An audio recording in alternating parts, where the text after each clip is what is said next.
You say it's coming out of somebody's mouth in a minute, you know, or anything, the songs, the dances, the styles. You know, I have a poem where I asked for it, so, you know, talking about reparation. I wanted to be paid for all the stuff you stole. You know, the clothes, the language, the styles. You know, I want to be paid for all of that too. You know, what they call now the theft of intellectual materials.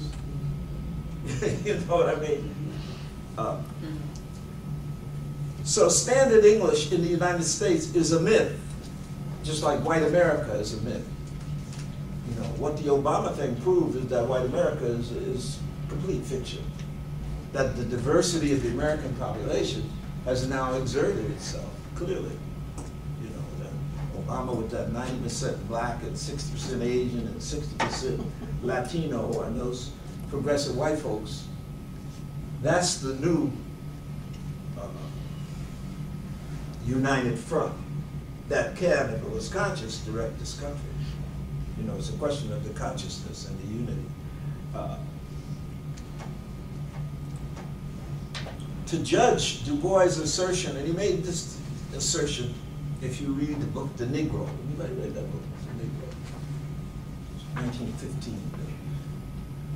Books of Du Bois that you should read, you know, Souls of Black Folks. I don't know. Most of y'all at least will say you read it. And the book called The Negro, which is a history of black folks in Africa, where he actually charts how slavery came about, you know. And what he says in defining this is by the 19th century, remember we got here in the 17th century, by the 19th century, the Afro-American existed. The black person who grew up here. Now, a lot of people, I understand, you know, the pain and deprivation that means, but at the same time, it's the reality of it. You understand? There are people who say, we're Africans. Of course we're Africans. But which Africans? You know, the Africans in America. And that's a particular culture, you see. The reason why Afro-Americans are so influential throughout the world is because the level of productive forces in the United States is higher. The machines that you work on, the materials that you study, you understand?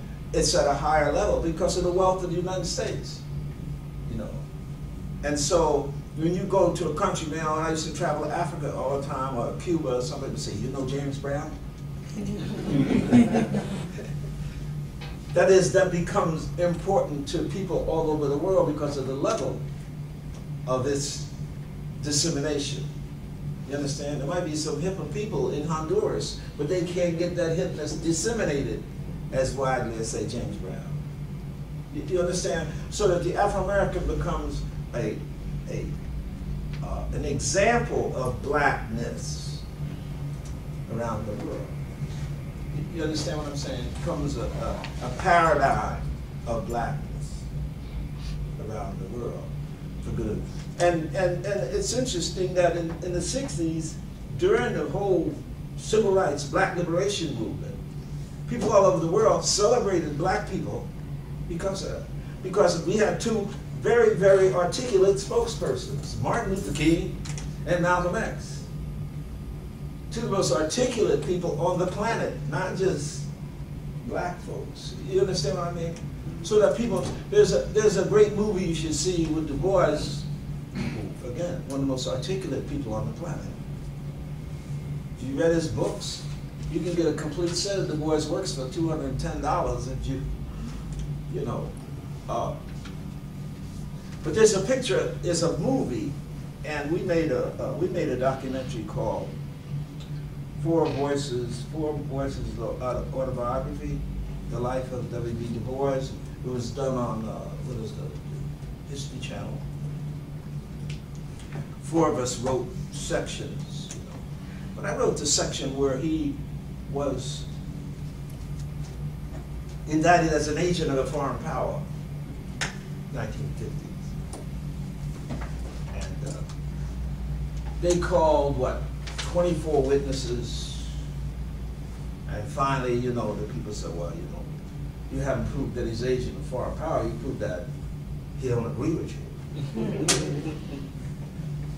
And so, at the end, Du Bois had one witness who was not called, who was Albert Einstein.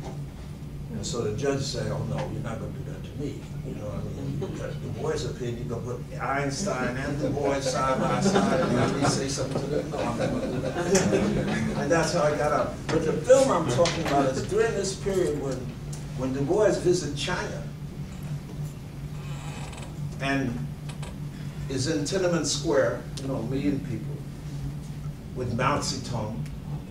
You know, there's a great picture that I have in my own study of Mao and Du Bois laughing. You know, I always say, I wish I knew what that joke was.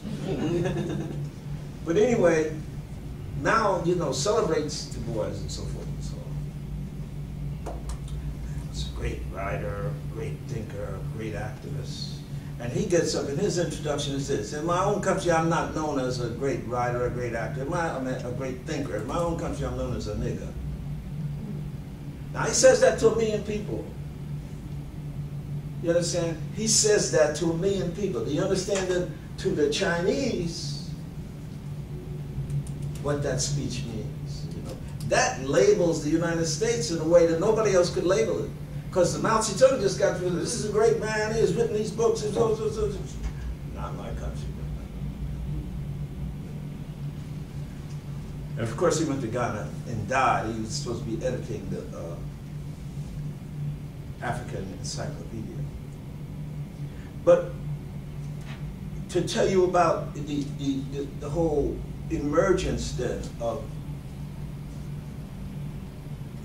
the evolution of Afro-American speech is the evolution of the people themselves. When you begin to see that. So if you look at this book, for instance, this is an interesting book called Timelines of African-American History. Because when you see this, you know, and then you understand the real struggle that's going on and how each development signifies a rise in the productive forces, and that the slaves are gradually becoming able to deal with American culture. That's what we mean. So that by the 19th century, they're Americans. You see, that's important. Because once that comes, then they really put a struggle up in here. You see, they open schools, they edit newspapers, they create all kinds of conspiracies.